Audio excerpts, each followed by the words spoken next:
everybody, SlimKirby here. Welcome back to Let's Play Fire Emblem Path of Radiance. This is part 4 of chapter 17. So after this part, we'll finally be done with this long-ass chapter. It is definitely, perhaps, the longest chapter in the whole game.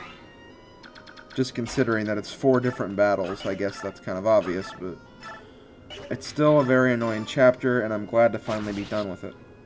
Now, after today, the videos would normally be going back to their regular schedule of doing 1 chapter per 2 days, and then a Mario World episode the next day, then it repeats the cycle. However, things are actually going to change a little bit, and I'm actually going to talk about how they'll change in a video that will follow the 4 videos for today.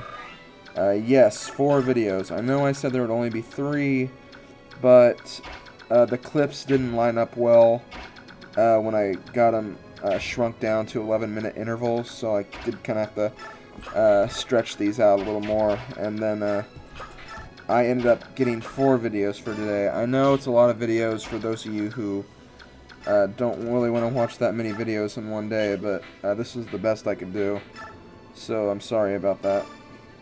But yeah, anyways, I will have a 5th video after the 4 videos of this chapter, talking about the basic scheduling for the rest of the project, because I am going to change things around to benefit with my schedule, and basically because I don't want to be working on Path of Radiance for the next 2 months.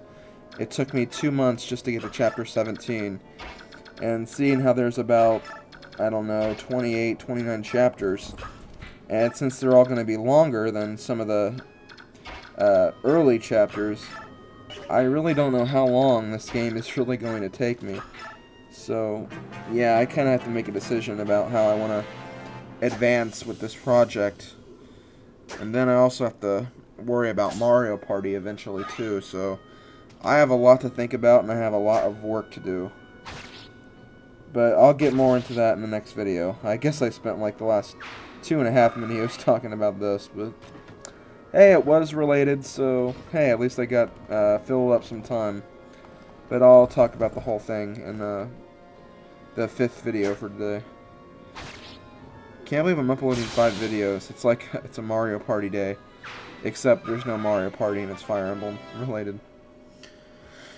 Okay, so this chapter, or this part, anyways. As you can see, I talked about this mage briefly. That mage who just attacked has a spell called Meteor. Meteor can attack from 3 to 10 squares. And that makes it very dangerous. It can do a lot of damage from being so far away. Now, this actually makes the spell even more dangerous in this part for one reason. Ike is very slow right now because he's carrying the female heron. And he's so slow that a meteor spell could actually double him. It actually happened to me in a playthrough a long time ago. I was getting so close to the end. I wiped out nearly every single enemy. I just had Oliver left. And yeah, the goal for this part is to beat Oliver. So this is a defeat boss chapter. And anyways, I got so close, I was getting ready to finish, but I couldn't kill him in that turn, so I ended the turn. And then Ike was in range of the Meteor guy. The mage used Meteor, and Ike died. He had full health too, I believe. I think he had full health. He had either full health or near to full health. Either way, a double Meteor spell actually killed him. Actually, now that I think about it, I don't think it was like there was only 1 enemy left, because his Meteor only has 5 uses. But I did do a lot in this chapter, and then I got killed by Meteor, so it was something like that. It probably wasn't like near the end of the chapter, because I'd have to go through the mage's range eventually. So, but still, it was very annoying, and starting over this chapter for that one reason, you can probably tell that that's more of a inconvenience, if anything. But yeah, and overall not too hard though. You just want to send your units forward, make sure you get rid of everybody in your path. Send your strongest units out first, just so they can either completely kill the enemy or weaken them significantly, so you can get the kills with your weaker units and then move your stronger units forward again.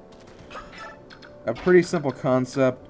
The movement is hindered a bit in this chapter, because in order to get to Oliver, you have to cross this like little muddy water right here, that where it's basically where all the enemies are right now, where I'm meeting the enemy. And yeah, I'm sorry about that. The footage, the recording cut right there, unfortunately, so I did lose a little bit of footage, but no major loss. But yeah, there's a lot of muddy water right here, so movement is very hindered right here. So you'll have a little hard time getting across this one little area right here. But once you get rid of all the enemies, it shouldn't be that difficult. And I think my units are doing a pretty good job of getting rid of all the other units by themselves, so shouldn't be too bad. As long as I get the kills with a few of my other units, I'll be fine. Good job, Gotri. Oh, crap, he has 41 experience points. I haven't mentioned that number in a while.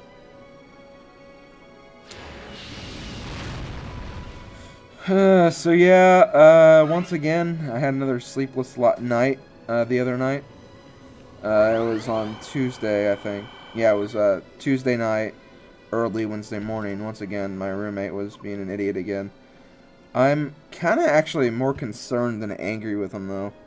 Because you don't just go out and party like 3 times in like a 5 days period. It's just, you should not do that, and if he keeps it up, he could be in big trouble. But I'll get off that for a minute, because we have another unit promotion. That's right, guys. Little boy Rolf is going to grow up even more and grow even stronger, because now he is a sniper. Snipers, I think, like swordmasters and halberdiers, they gain a small critical boost. It's probably not as evident as the other 2 boosts are, but I mean, mostly because archers already have a high skill rating already. But still, it's something, and it can be very helpful. Snipers can be absolutely lethal if they're trained right. If you want proof, for those of you who've played Radiant Dawn, a maxed out Shinon, just think about that. Shinon is probably one of the best units in Radiant Dawn. But yeah, just trying to get through here, getting all my enemies more powerful. Or all my allies. Yeah, I want to get my enemies more powerful. That'll do me a lot of good. Kieran's doing a pretty good job. I want to see Kieran get to my top 5. I've always been a big fan of Kieran in this game, but I've never gotten him into a top 5 before. He's usually 6th or 7th. And I always end up using like some characters more than him. I don't know how or why, I just do. In my very first playthrough, like, I think it was Soren who was at the top, because I just abused the hell out of Soren. But yeah, that's about it for past playthroughs. This is the current playthrough. This is the playthrough we're concerned about. Let's see, I'll give a little healing to Gotri right now. He took some damage from that Meteor guy. Let's see. Well, I gotta end the video. See you next video. Later, guys.